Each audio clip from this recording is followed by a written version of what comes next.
This weekend, one of our church's two denominations, we have two.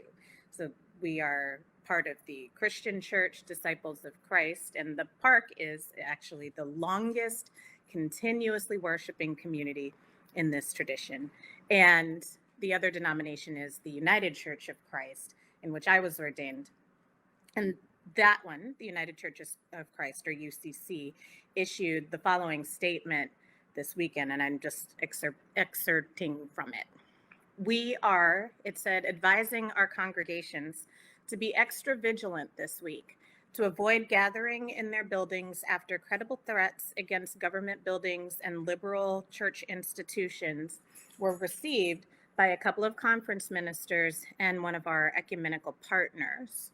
Mainline churches are among the entities that have been identified by law enforcement as potential targets. Erring on the side of caution and noting the previous attacks on our churches in the West and in recent weeks against like-minded churches in DC, we decided to ask our congregations to be extra vigilant going into Inauguration Week. We do not want to cause undue alarm, but if the threats prove credible, this would be difficult to reconcile. Let us hold ourselves and our churches in prayer, they said. And just as an update, right before worship this morning, because I've been in touch with the NYPD here to understand if we could have some more information about this. And Chief of Police Madry texted me this morning to let me know that he's been in touch with NYPD intelligence. They do not know of any or have not heard of any threats against churches here in New York City. And so they encourage us to continue to be vigilant and share information as we get it. But they are on it, and they are monitoring our congregations from afar, and appropriately so, I hope. And we're just grateful to Chief Madry for following up on that from Community Affairs. Thank you, Chief. So anyway, after receiving this, I checked with our denominational leadership who had issued this statement, which was signed by all three of our executive ministers or top ministers in the UCC. Because of course I wanted more information, and it sounded like they thought we should stay out of our church buildings, which, you know, for us, we were already doing because of the pandemic. But I was also just curious about whether or not they had any knowledge of whether the denomination had ever had to issue such a warning. And while some could cite like locality specific threats, like for example, after marriage equality was passed, there were pastors who had to preach in bulletproof vests across the South, for example. But and that was serious, but they had never seen something spread so far across the country. And they couldn't think of a time when the entire denomination from coast to coast was under such a credible threat of violence. And when I shared the social media post that the UCC had been making about this with a dear friend, they noted that, this is what they said, my goodness, they have come full circle. Now, the people who hate us are violent towards the police and violent to churches. How strange, how horrible, how emblematic of the moment we are in. Our text today asks this question: can anything good come out of Nazareth? They asked. And I've been thinking a similar question. Can anything good come out of any of this? With my immediate family in DC, my attention hasn't been as acutely focused on some other things that I might think about. It would be actually irresponsible for me to not to know what's happening down there as some people who hate us stage a coup. We have to know what's happening, how to recognize when things might become unsafe for them, how to activate the complicated series of events that would have to occur in order for them to evacuate in the midst of a deadly pandemic. And so my focus has been there. My focus is also on our folks who are facing down this virus. Many of you have family in hospitals right now, and we're praying for you and for them. It's on our people who are in hospital who don't have family members or someone like me or other church members who normally when folks are in the hospital, we're able to be there with them to help to advocate for them and be able to make sure that they're getting the care that they need with gratitude to all the people who are offering help in hospitals. We just know anyone who's ever been there, it goes better when you have someone there with you, and all these folks are having to be there all by themselves. And so my focus has been on you and on them. And then after that, there isn't really much left. And you're telling me this too, that sometimes you're just feeling like there's not much left once you are occupied with all of the crises before us right now. You're having trouble trying to figure out how to even log in to teach, even though you love your job. You're having trouble trying to figure out how to preach in other settings, or how to search for a job if you're looking for one, or how to hold yet another meeting that asks how everyone is doing without actually wanting to know. And if you're here in New York City, you're hearing the pace of sirens picking up. I'm hearing a helicopter over my head right now. And if you're out where my brother and his wife live in Southern California, you know that 1 in 3 of your neighbors has or has had COVID. Can anything good come out of Nazareth, they asked. I want to give you that short answer, which is yes. Now, last week, if you watched the service, you would know that I admitted that I wasn't really readily able to come up with good news to preach with you last week. But this week, while in it, I have to admit that I'm now looking past it, because I do know, and I do actually feel good news today. Thanks be to God. And that good news starts here. Well, today's good news starts here. Today is the last Sunday I will ever preach during the 45th president's administration. And 4 years ago, maybe you know, and maybe you don't, that the day after the presidential election, I sat outside of our church's sanctuary at the corner of 85th Street and Park Avenue here in Manhattan. And under the scaffolding on a cold, drizzly day, wearing a coat and a sandwich sign that said, "I will pray for you," made for me by Stephanie Wilson. Thank you for that, so many years ago. And hundreds of people stopped to be prayed with, just to receive a blessing. This is back when we could touch someone's head or something. We'll get back to those days. But people came because they were worried about their immigration status. So they were worried that they were going to lose their health care. They were worried that the police state would act against them with impunity. They were worried that they couldn't exercise their reproductive freedoms any longer. They worried quite credibly that their lives and their ability to love would be at risk. And despite many telling them that they were overreacting, they were not wrong in their worries. They could look into the horizon and see doom and gloom coming.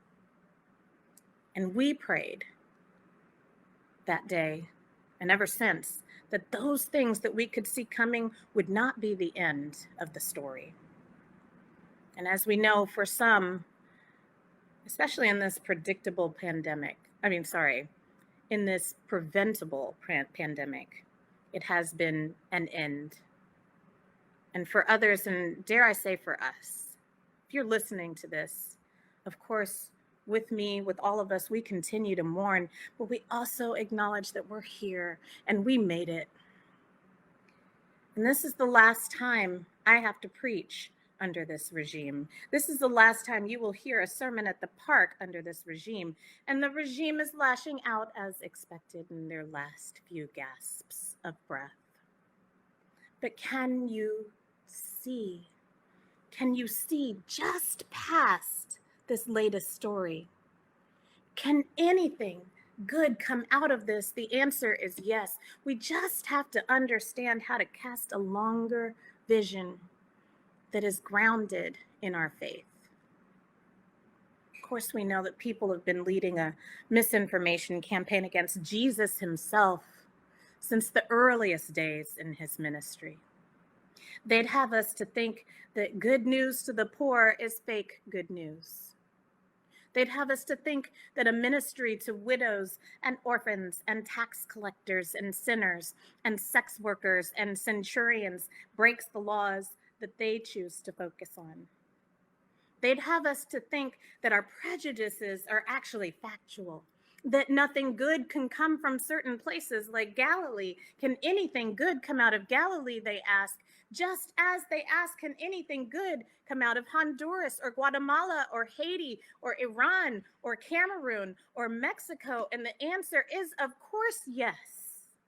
Yes, so much good news can come from any of these places, from anywhere, even from right here, just not exclusively so. American exceptionalism is a bold-faced lie. But if you want to hear good news, if you want to see glad tidings of great joy, if you want to experience and feel something that portends something better, you've got to be willing to look beyond. Before his murder, the Reverend Dr. Martin Luther King Jr. preached his last sermon, not in his own pulpit at the Great Ebenezer Baptist Church in Atlanta, but as a guest at the National Cathedral down in DC. And I really appreciate that Reverend Stephanie quoted from this earlier as well, because we're really grounded in this place. It truly is canonical text. And in this sermon, remaining awake through a great revolution, which is based on one of the most beautiful textual promises in the scriptures out of the Revelation of John. Behold, I am making all things new.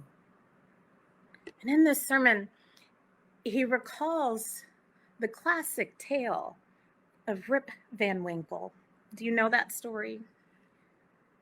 In case you don't remember, old Rip couldn't help himself. He slept through everything. For 20 years, Rip slept. And while Rip slept, secluded in his own little world that allowed him to doze through the truth of his times, a revolution was underfoot. As Dr. King put it, Rip was completely lost. He knew not who he was.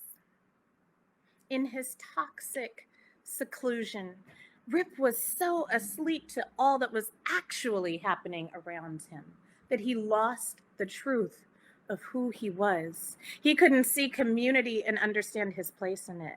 The world kept changing and he had no clue. As Dr. King put it, our world is a neighborhood, but Rip couldn't see past his own eyelids, let alone see his neighbor. And if you can't see and perceive your neighbor as such, how on earth are you supposed to love them? Teacher, what must I do to inherit eternal life? They asked that Jesus from Nazareth in the Galilee. Well, you shall love the Lord your God with all your heart, and all your soul, and all your mind, and your neighbor as yourself.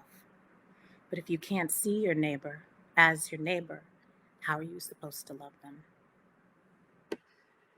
Today, folks, today, right now, all across this country, and I would dare say all over the world, we have people with eyes wired shut, holding machine guns, with their fingers hovered over the nuclear codes, willfully oblivious to the truth of their neighbor's humanity, to the point that they would hang a noose around their neck. Some of them are elected to the highest offices, and I'm not talking about one or two people.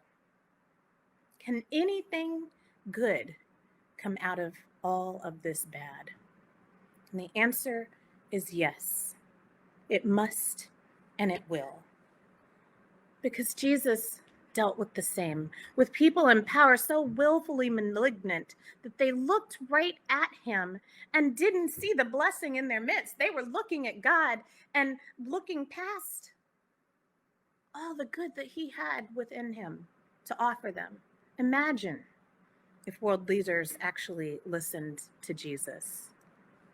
And our job today and tomorrow and forevermore is not to make that same mistake. Folks, Jesus is standing somewhere, always standing somewhere in our gaze, if we can but train ourselves to perceive that. But if our gaze is untrained to perceive Jesus, though, we're going to miss our blessing. And no matter what your medical vision may be, what I want to say is that God is standing before you with the very blessing that you need right now and a way for you to perceive it. But we can't be asleep. We have to open our eyes from whatever seductive slumber that may have led us away from God's blessing. You and I are not meant to be RIP. And please do not let anyone make you forget who you are and what you're meant to do. And what's that? You are meant to follow Jesus. And following implies movement, and movement implies change. And God is calling you into that change. Sleeping may spend the night, but in the morning, we rise. Because we shall overcome. Amen.